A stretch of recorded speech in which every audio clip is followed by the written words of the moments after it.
사랑하는 교회 여러분, 교회에서 예배를 드리는 성도님과 또 각 가정과 일터에서 아버지 하나님 전에 나와 예배의 자리로 나와 머리 숙여 경배를 드리는 여러분들 모두 위에 하나님의 귀한 은총이 함께 하시기를 주님의 이름으로 축원합니다. 한 주간도 평안하셨으리라고 믿습니다. 오늘부터 한 2주 혹은 3번에 걸쳐서 비판과 정죄, 우리가 흔히 티와 들보라고 하는 이 비유의 내용을 가지고 여러분과 함께 은혜를 나누고자 합니다. 여러분도 잘 아시다시피 요즘 우리나라 정치계가 아주 좀 혼돈스러운 것 같습니다. 서로 비판하고 판단하고 그리고 비하하는 말, 너무너무 많이 난무해서 도대체 뭐가 진실인지, 뭐가 잘못됐는지, 뭐가 정의고 옳은 건지 판단이 안 설 정도로 아주 복잡한 양상으로 가고 있는 것 같습니다. 항상 진리는 있는데 항상 부정의가 존재하는데 도대체 뭐가 진리고 뭐가 부정인지 알 수가 없는 그런 시대에 여러분과 제가 살고 있습니다. 근데 이렇게 이념적으로 또는 사상적으로 혼돈한 때에는요, 제일 많이 오고 가는 단어가 이게 이제 비판과 판단입니다. 이념적으로 사상적으로 아주 분명하고 혼돈이 있지 않으면 사람들이 비판하지 않습니다. 판단도 하지 않아요. 정죄도 하지 않습니다. 그런데 이게 이념 간에 또는 어떤 사상 간에 또는 어떤 집단 간에 갈등이 많을 때 그 갈등을 자기 편으로 유리하게 만들려고 많은 사람들은 비판과 판단이라고 하는 도구를 사용합니다. 여러분, 흔히 사람들도요, 살다가 내 마음과 내 영혼과 정신 상태가 복잡하면, 그러면 이거를 어떻게 해서라도 숨기려고 굉장히 많은 말들을 만들어냅니다. 근데 동시에 그런 말을 만들어냄과 동시에 자기 눈과 자기 기준으로 판단해서 사람들을 비판합니다. 그래서 이 마음과 영혼이 복잡하고 정리가 되어 있지 않는 사람은 항상 비판과 판단, 정죄가 심합니다. 왜냐하면 그 안에 그만큼 이념 간의 갈등이 있다는 이야기죠. 근데 여러분, 마음이 편안해 보세요. 심령이 아주 편안하고 안정적인 사람은 그렇게 비판하고 판단하지 않습니다. 이런 걸 보면 요즘 우리 사회가 얼마나 이런 갈등이 심한가를 다시 한번 보게 됩니다. 한국 교회가 굉장히 많은 비판을 받고 있습니다. 왜 그럴까요? 그건 한국 교회가 이 사회와 국민들과 지금 갈등 관계에 있기 때문에 그렇습니다. 코로나 사태로 시작을 해서 굉장히 그것이 표면화되었지만 사실은 한국 교회가 이런 사회로부터 곱지 않은 시선을 받게 된 건 한 1, 20년 전 아닌가요? 교회가 너무 대국민, 대사회 책임과 사명을 제대로 감당하지 못하고 늘 기복적이고 자기 위주로 살아가는 부흥과 성공 신학에 빠져서 교회가 국가와 국민과 사회에 어떤 선한 영향력을 끼치지 못하는 그런 역기능하니까, 그러다 보니까는 자꾸만 국민들로부터, 나라 또 많은 사람들로부터 비난을 받게 됩니다. 그러다 보니까 갈등 관계가 쌓여지게 되고, 그러다 보니까는 이제 비난을 하게 됩니다. 정죄를 하게 되고요. 어느 사회건 간에 비난과 갈등과 판단이 많아지는 사회는 이 굉장히 불행한 사회 아닌가요? 여러분, 가정도 그렇지 않습니까? 부모님이 이 마음과 영혼이 아주 편안하고 깨끗하고 맑고 기쁘고 그리고 아주 그 편안한 상태라고 한다면, 그러면 온 가족이 모두 다 편안해집니다. 근데 이 부모님 스스로가 이런 갈등과 싸움과 분노가 많아지게 되면, 그래서 남들로부터 비판과 판단을 많이 받게 되면, 그러면 그런 마음이 가족들에게도 그대로 전달이 돼서 결국은 부모의 그 마음과 영혼과 정신의 상태 때문에 가족이 아주 혼미해집니다. 굉장한 갈등 속에서 살아가게 되죠. 여러분, 제가 이런 걸 한번 생각해 보면서 왜 우리가 비판과 판단과 정죄 이것을 조심해야 되는가? 그러면 우리는 이것 대신에 뭘 가져야 되는가? 뭐 이런 것을 되돌아보는 건 굉장히 의미가 있다고 생각을 합니다.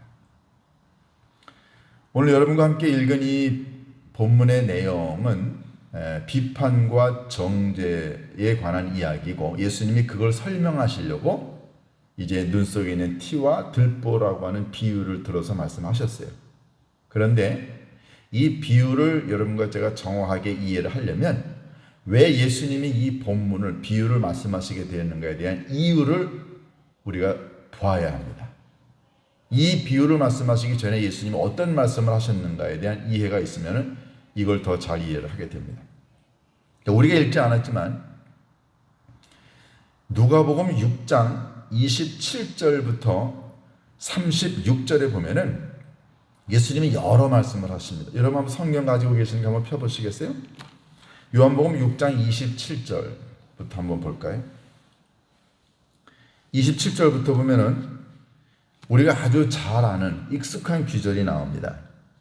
자, 첫 번째 27절에 보면은요, 내가 너희들에게 말하는데 원수를 사랑해라. 자, 원수를 사랑하라고 이야기합니다. 28절, 너희를 저주하는 자를 위하여 저주하지 말고 모욕하는 자를 위하여 기도해주고 축복해라. 잘 들으세요. 사랑하라. 그 다음 28절은 축복해 주어라, 기도하라. 29절은 이쪽 뺨을 떼는 사람에게는 저쪽 뺨도 돌려대. 또 겉옷을 달라고 하는 사람에게는 속옷도 줘라. 너무너무 참 아름다운 말이죠. 그 다음에 31절에 보면은 유명한 황금률이 나옵니다. 남에게 대접을 받고자 하는가? 그럼 남을 대접해라. 32절에 너를 좋아하고 사랑하는 자만 내가 사랑하고 칭찬하면 그럼 무슨 소용이 있느냐? 그렇게 하지 말고 사랑받을 만하지 않고 하는 사람도 네가 사랑하고 칭찬해 주라. 그런 얘기 하십니다. 그러면서 36절에 35절에 원수를 사랑하고 선대해라. 아무것도 바라지 마라. 그리고 꾸어주어. 이렇게 얘기하십니다. 그러면서 36절에 결론 부분으로 이렇게 말씀하십니다. 너희 아버지의 자비로우심과 같이 너희도 자비로운 자가 되라. 36절은 27절부터 35절까지 있는 내용을 한 단어로 압축한 겁니다. 하나님의 자비하심으로 너희도 자비하라. 그러면 하나님의 자비하심으로 자비하라라는 건 무슨 내용인가요? 앞부분이죠. 나눠줘, 용서해줘, 선을 베풀어라, 대접해라. 걷어달라고 하면 속옷까지도 주어라. 이게 하나님의 자비하신 마음입니다. 그러니까는 이 하나님의 자비하심의 마음을 한마디로 요약하면은 주라는 거죠. 사랑을 주고 용서를 주고 그리고 돈을 주고 겉옷을 주고 위로해 주고 축복해 주고 기도해 줘라. 모든 게 다 주라는 거죠. 이게 하나님의 자비하신 마음입니다.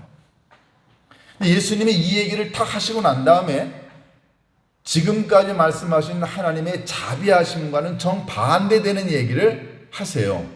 그게 37절입니다. 37절에서는 뭘 하지 말라고 하십니까? 그런데 너희는 비판을 하지 마라. 왜냐하면 너희가 비판하면 너희가 비판한 것 가지고 너도 비판을 받을 거야. 정죄하지 마. 왜냐하면 너도 정죄를 받게 되기 때문에 그래. 그러면서 하시는 말씀이 다시 하나님의 자비하심 가운데 하나의 용서를 얘기하십니다. 그리하면 너희가 용서해라. 그러면 너 용서를 받을 거야. 그러면서 다시 38절에 20 7절부터 있었던 내용을 한마디로 다시 요약하십니다. 주어라. 그러면 너희에게 줄 것이요 후히 누르고 흔들어 넘치도록 하나님이 너희들에게 줄 거야. 여러분 37절에 나와 있는 정죄하고 비판하라라고 하는 말은 하나님의 자비하신 마음하고는 정반대의 개념이죠. 그러니까 예수님은 계속해서 줘라, 용서해, 하나님의 자비하심으로 살아. 그런데 하지 말아야 될 것 두 가지, 비판은 하지 말고 정죄는 하지 말라. 예수님이 이걸 두 가지를 아주 강하게 대조를 시키십니다. 그러면서 비판과 판단과 정죄를 하지 말아야 될 것을 비유로 말씀하신 게 눈 속에 있는 티와 들보 이야기입니다. 그러니까 예수님의 의도는 이 두 가지를 강하게 대조를 시키므로 왜 비판과 정죄가 잘못된 것인가를 예수님이 지금 분명하게 보여주시고자 하십니다. 이게 이 비유의 배경입니다. 오늘 저는 여러분과 함께 눈 속에 있는 들보와 티에 관한 이야기는 다음번에 하고 오늘은 비판과 정죄 그리고 예수님 말씀하신 주라라고 하는 이 자비하신 마음, 즉 예수님은 그거를 용서라고 하는 하나의 단어로 표현하셨어요. 이 두 가지의 관계에 관해서만 여러분과 함께 은혜를 나누고자 합니다. 먼저 여러분 중에 비판을 좋아하는 사람 있나요? 저도 비판 좋아하지 않습니다. 누가 저를 비판하면 좋아하지 않죠. 세상에 어느 누구도 비판을 좋아하는 사람 없습니다. 그런데 성경에는 이 비판이라고 하는 단어가 여러 번 나오는데, 그런데 99%가 다 비판을 하지 말라고 이야기합니다. 그러면 성경에 예수님은 비판하신 게 없나요? 성경에 보면 예수님도 비판하셨습니다. 그런데 예수님 자신이 그렇게 비판하셨음에도 불구하고 예수님은 백성들에게 비판하지 말라고 이야기하십니다. 그러면 예수님이 하신 비판과 예수님이 하지 말라고 하신 비판은 어떤 차이가 있을까요? 우리가 먼저 이걸 볼 필요가 있습니다. 이 헬라어의 크리네테라고 하는 단어가 이제 비판이라고 하는 단어예요. 이 크리네테라고 하는 이 단어에서 영어 단어 크리틱이라고 하는 단어가 나왔어요. 그러면 본래 크리네테라고 하는 단어는 무슨 뜻이냐면요, 우리말로는 분별하다, 판단하다라는 뜻입니다. 본래 나쁜 뜻이 아니에요. 여러분, 어떤 기준이 있어야 판단할 것 아닙니까? 어떤 기준이 있어야 분별을 하죠. 맞습니다. 그래서 영어로는 이 크리네테를 뭐라고 표현했냐면은 저지라고 표현했어요. 우리가 판사를 가리켜 저지라고 이야기합니다. 자, 판사가 어떤 판결을 내릴 때에는 어떤 근거를 가지고 판결을 내립니다. 판사가 개인적인 감정이나 개인적인 경험이나 개인적인 이념에 따라서 만약에 판결을 내리면 그건 편향된 거죠. 우리는 그런 판사를 원치 않습니다. 판사는 이념과 지역과 개인적인 소견 이런 것들을 다 뛰어넘어서 가능하면 법전에 따른 내용을 가지고 판단을 할 때 올바른 재판관이 저지가 될 수 있습니다. 크리네테라고 하는 단어는요, 이것은 어떤 기준을 가지고 옳고 그름을 판결하는 거예요. 본래는 좋은 뜻입니다. 그런데 예수님이 비판하지 말라라고 했을 때의 의미는 뭘까요? 자, 먼저 예수님이 저지하시고 판단하시고 비판하신 내용을 여러분들이 잘 아십니다. 예수님이 예루살렘 성전에 가셨는데 그 성전은 하나님께 예배드리는 곳입니다. 기도하는 것이라고요. 그런데 사람들이 그곳에 와서는 장사를 합니다. 근데 장사를 단순히 물건을 팔고 사는 것만이 아니라 거기에 불법이 난무했습니다. 그러니까 예수님의 채찍을 가지고 그곳에 와서 사람들을 내쫓고 상을 뒤엎으면서 사람들을 비판합니다. 그러면 예수님은 무엇을 가지고 어떤 근거하에 예수님이 비판하셨을까요? 그것은 하나님의 말씀이죠. 성전이 갖고 있는 가장 기본적인 기준에 부합하지 않는 백성들의 행위를 예수님이 비판한 겁니다. 하나님의 말씀과 성전이 갖고 있는 본래의 의미, 인간 사회에서 가장 기본적이고 중요한 근거하에 다른 사람들의 행위에 대하여 판단하거나 비판하는 그것은 가하다는 거죠. 그거는 괜찮다는 거죠. 여러분, 비판하지 말라고 그래가지고 예를 들어서 교회나 사회나 아니면 어디에서 잘못된 일이 막 횡행하는데도 불구하고 성경이 비판하지 말라고 했으니까 아무 말도 안 하는 것, 이게 옳은 건가요? 그 뜻은 아니라는 겁니다. 비판은요, 때로는 그것이 갖고 있는 아주 가장 엄격한 기준과 상황과 환경과 규범에 따라서 비판하는 것은 사람을 바꾸고 그리고 건설적인 희망적인 굉장히 발전적인 결과를 가지고 옵니다. 그러니까 예수님이 그렇게 그냥 장사하고 불법을 횡행하는 많은 사람들의 잘못을 예수님이 비판하셨죠. 그래서 성전이 갖고 있는 본래의 기능을 되찾도록 했습니다. 그런 의미에서 비판은 좋은 거죠. 자, 예를 한번 더 들어볼까요? 다윗이 우리아의 아내 바세바를 강제로 취합니다. 그때 다윗이 아내가 없었나요? 후궁도 있고 여럿 있었습니다. 그런데 자기 부하의 아내 바세바를 강제로 취합니다. 그거를 나단 선지자가 알았습니다. 그래가지고 어느 날 다윗 왕 앞에 와가지고서는 이런저런 비유를 들어서 이야기합니다. 그때 다윗이 자기 자신이 한 행위가 잘못된 것을 깨닫죠. 나단 선지자가 다윗 왕의 행위를 비난합니다. 그는 나단 선지자가 개인적인 경험이나 개인적인 취향에 맞지 않아서 비판한 게 아니고요, 하나님의 종으로, 하나님의 일꾼으로 거룩하고 깨끗하게 살아가야 될 왕이 그렇지 못한 것에 대해서 나단 선지자가 비판한 겁니다. 다윗은 그 나단 선지자의 비판을 듣고 하나님 앞에 가서 회개하죠. 성경에 보면 이런 건전한 비판은 중요합니다. 그런데 오늘 예수님이 이 자리에서 하신 말씀, 너희는 비판하지 말라라고 했을 때에 예수님이 말씀하시는 이 비판의 의도는 뭐냐 하는 것입니다. 바로 이것은 사람들이 남들을 비판할 때 자기가 기준이 되어서 남들을 판단하지 말라라는 뜻입니다. 여러분, 판단의 기준이 하나님 자신이고 하나님의 말씀이고 하면은 우리가 그런 비판을 받을 수 있어요. 그런데 비판의 기준이 나 자신이에요. 내 마음에 안 들어. 내 기준에 안 맞아요. 내 상식이 안 맞아요. 그러면 사람들을 비판합니다. 아니, 비판의 기준이 자기 자신이어야 되나요? 제가 여러분을 만약에 비판한다고 쳐보세요. 그때 제가 가지고 있는 저의 기준대로 여러분에게 비판하면 여러분이 그렇게 생각할 거예요. 그거는 목사님 개인의 생각이고요. 여러분, 예수님이 하지 말라고 하는 이 비판의 의미는 네가 모든 것의 기준이 되어서 네 말이 맞고 네 행동이 맞고 네 판단이 맞고 너의 결정이 맞다고 생각해 너와 틀린 모든 사람들에 대하여 판단하지 말라라는 이야기입니다. 그런데요, 사람들은요 이걸 벗어나기가 어려워요. 우리는요 살면서 모든 것의 기준이 늘 누굽니까? 나예요. 왜냐하면 내가 내 인생의 주인 역할을 하고 있기 때문에 그렇습니다.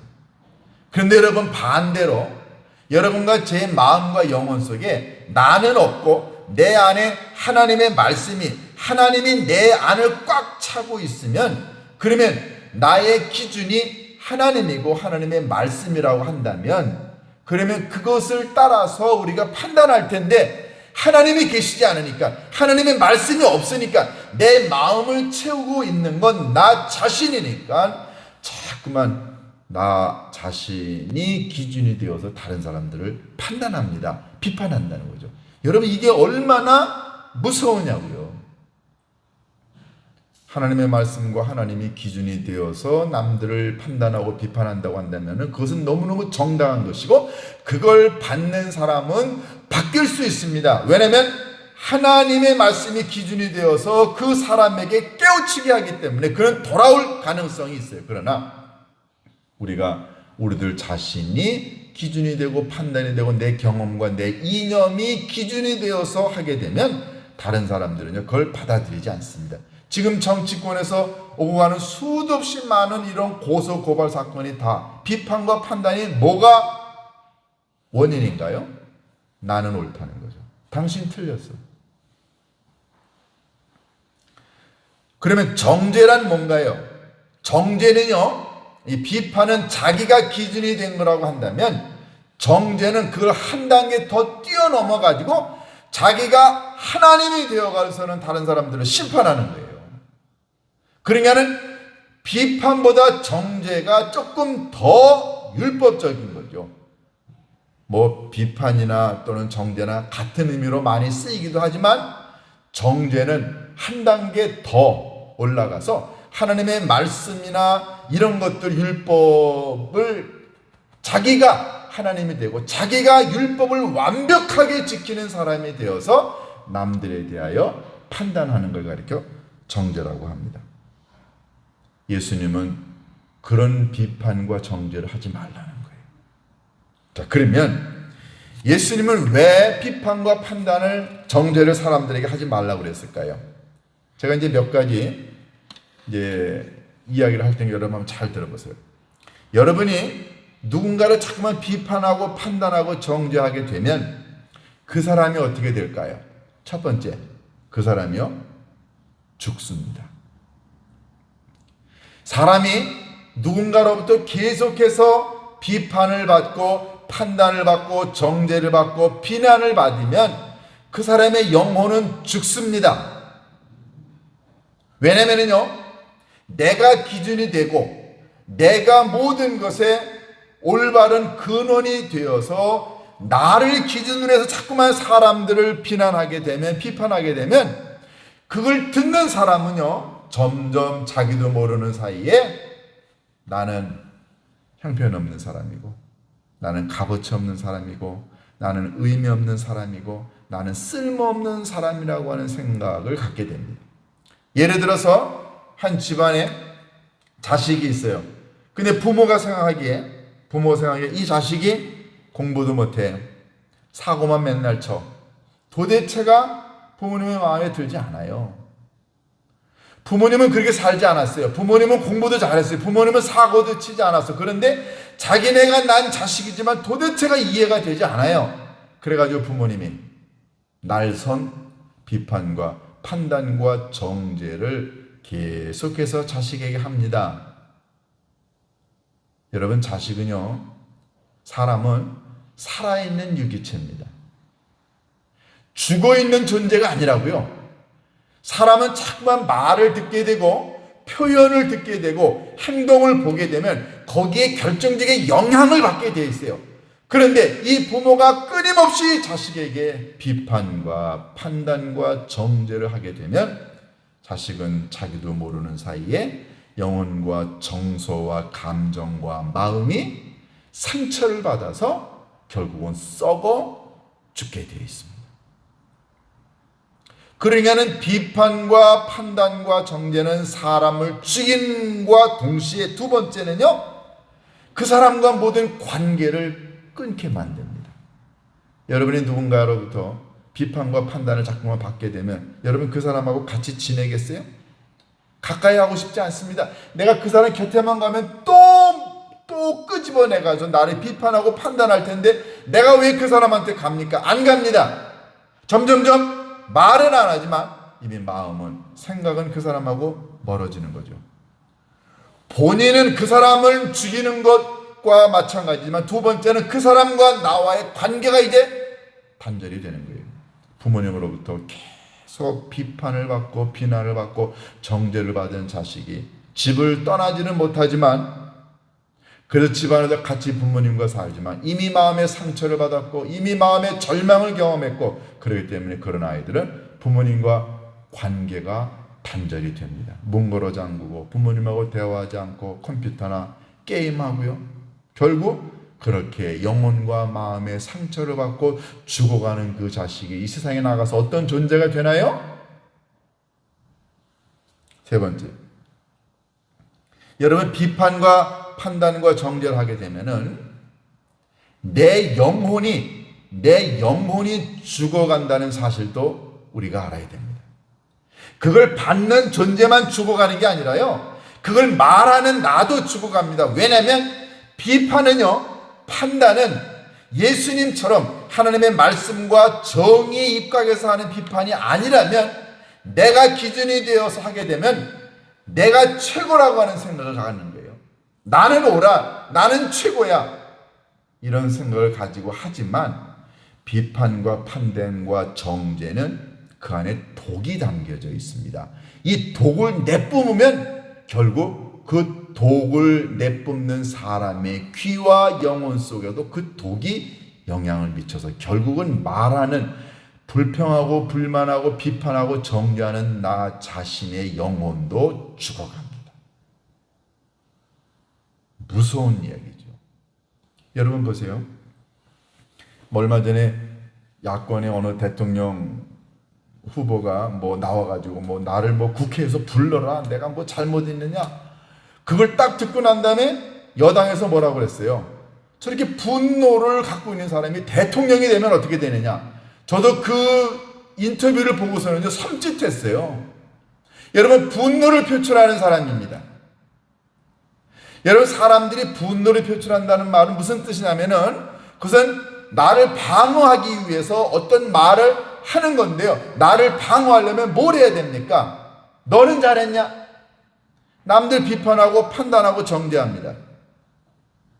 여러분, 그 마음이 분노와 비판과 판단과 정죄를 내뿜는 그 마음은 이미 이 마음속에 천국은 없는 거예요. 이미 이 마음은 분노로 가득 차 있기 때문에 결국 내 마음에 평화가 없다는 뜻이죠.